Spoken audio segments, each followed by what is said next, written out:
Where does God define what is and isn't food? This question is meant to lead to the Torah's distinctions between clean and unclean. But is that really what's going on?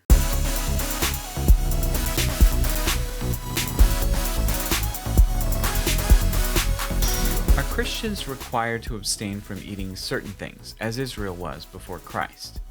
I've surveyed the biblical data concerning the special, changeable nature of dietary laws from Genesis and Leviticus, and how this relates to the New Testament, and you can find those videos in the description.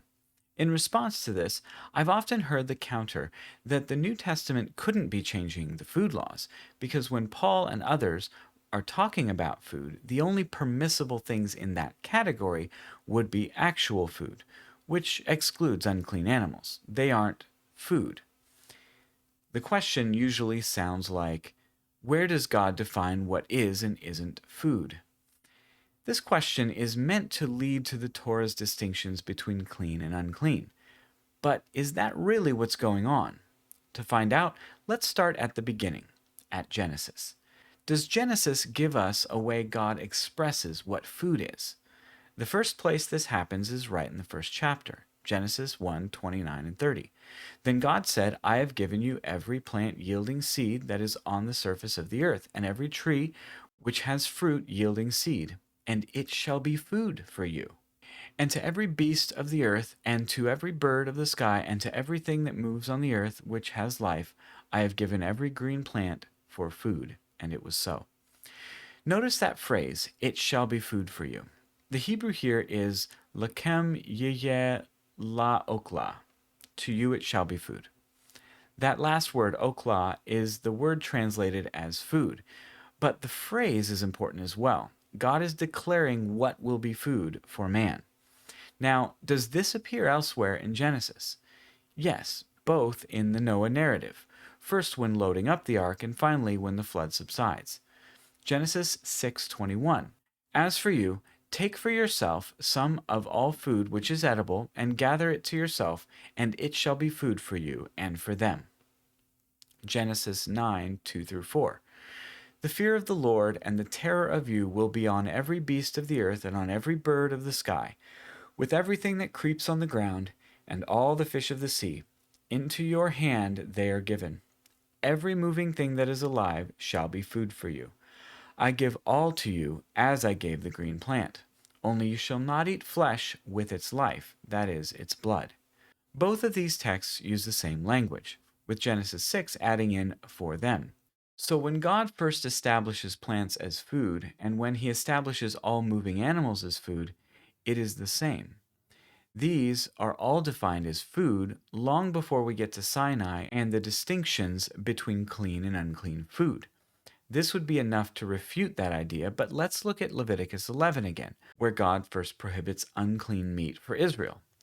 Is it the same as what has been established here? The dietary commands are introduced in verse 2, Leviticus 11:2. Speak to the sons of Israel, saying, These are the creatures which you may eat from all the animals that are on the earth. In the English, we see a different way of putting things already. These are the creatures which you may eat, not these shall be food, as we saw in Genesis. And that difference is reflective of the Hebrew. The phrase you may eat is a verb coming from the word akal, to eat. So this is an important difference already. The objection to statements made in the New Testament are that those statements are only about food, and thus are not concerned with unclean meat.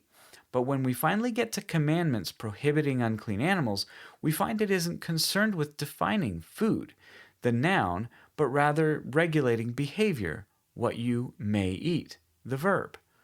Certainly, okla and akal are related terms, but we are not off on a good foot for this argument. Let's see if anything else in Leviticus 11 helps the Torah observer's case, or if we find more problems. As we go through the chapter, we find that the pattern set in verse 2 is continued when speaking of what is prohibited. Leviticus 11:3-4. Whatever divides the hoof, thus making split hoofs, and chews the cud among the animals, that you may eat. Nevertheless, you are not to eat of these among which chew the cud, or among these which divide the hoof, the camel, for though it chews cud, it does not divide the hoof. It is unclean to you. Leviticus 11:9 through 11. These you may eat, whatever is in the water, all that have fins and scales. Those in the water, in the seas, or in the rivers you may eat. But whatever is in the seas and in the rivers that does not have fins and scales, among all the teeming life of the water, and among all the living creatures that are in the water, they are detestable things to you, and shall be abhorrent to you. You may not eat of their flesh, and their carcasses you shall detest. Notice the consistent way this prohibition is expressed. Never does it say the unclean animals are not food for you, but rather that you may not eat these animals. It is a command about behavior and not defining food and not food among the animals. Something else we see in these two sections that becomes relevant later. Notice that while it doesn't say, shall not be food for you, it does say it is unclean to you. It is the status these animals have, being defined by God as unclean. That determines whether or not they can be eaten. Just put a pin in that for now. It will be important as we get further in the chapter. Before we get to that, however, I do want to point out when something is spoken of as food, since it makes an important point. Leviticus 11:34. Any of the food which may be eaten, on which water comes, shall become unclean, and any liquid which may be drunk in every vessel shall become unclean. Leviticus 11:39. Also, if one of the animals dies which you have for food, the one who touches its carcass becomes unclean until evening. You'll notice the word food here. In verse 34, it clearly states that food, which can be eaten because it's food, can become unclean by means of water. In verse 39, we have the same idea that an animal that is normally food for you, and that is the same instruction as what we saw in Genesis, if it dies, can make a person unclean. Finally, the chapter ends this way. Leviticus 11:46 and 47. This is the law concerning the animal, and the bird, and every living thing that moves in the waters, and everything that swarms on the earth, to make a distinction between the unclean and the clean, between the edible creature and the creature which is not to be eaten. The distinction that this whole chapter aims to make is summed up here. It is a distinction between clean and unclean, not a distinction between food and not food. And it is a distinction between what may and may not be eaten. Again, this regulates behavior specifically. It doesn't define food. Now, let's finish by coming back to that pin about things being clean and unclean. One of the only times food is mentioned, in verse 34, it is not about anything unclean by nature, but just any food that has become wet becomes unclean. So clean and unclean are not unchangeable. Something can go from clean to unclean. Here in Leviticus, pretty much everything that becomes truly unclean cannot become clean if it isn't a living person. People can wash and be declared clean, though certain diseases might make them permanently unclean. But other things like food, houses, clothing, and these animals are either always unclean or become unclean and don't go back. That changes with Jesus.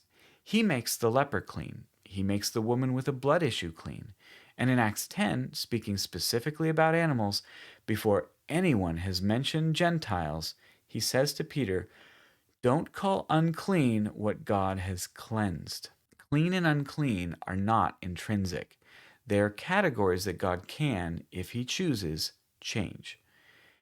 And the one thing the cleanliness laws of Leviticus 11 do not do is define food and not food. Are there other reasons to reject the clear, changeable nature of dietary laws? Doesn't this chapter call them an abomination? Isn't that grounds to think that they are forever prohibited? And doesn't Isaiah say something about eaters of swine's flesh in the end times? Look for those in the description or to be released soon if they aren't already there.